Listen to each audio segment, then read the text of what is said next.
नाले सफाई संदर्भात पाहणी केली आहे। मुसळधार पावसामुळे अनेक ठिकाणी नाले ओव्हरफ्लो झाले आहेत, अनेक झोपडपट्ट्यांमध्ये पाणी शिरले आणि त्यामुळे नागरिक त्रस्त आहेत।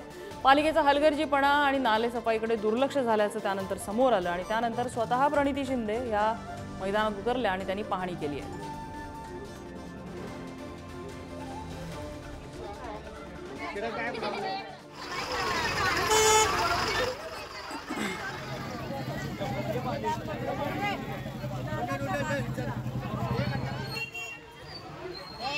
महापालिकेत गेले 2 वर्ष निवडणुका झाल्या नाहीत, त्यामुळे प्रशासकच आहे तिकडे, लोकप्रतिनिधी नसल्यामुळे तिकडे दबाव अभावी थोडासा हलगर्जीपणा दिसून येतोय महानगरपालिकेच्या पूर्ण कार्यात। कोणाचा दबाव त्या ठिकाणी नाही, ते जीबी होत असतं, महापौर असतात, एवढे नगरसेवक असतात, आता काही नाही आहे, सगळं आरामात चाललंय आणि म्हणून आता लोकांनी आमच्यात तो विश्वास दाखवला आणि आम्ही ताबडतोब तातडीने या बैठका घेतोय आणि मी प्रशासनाकडून आशा बाळगते की त्यांनी लवकरात लवकर लोकांसाठी 24 तास आता कामाला लागून जी अडचण आहे ती दूर करावी।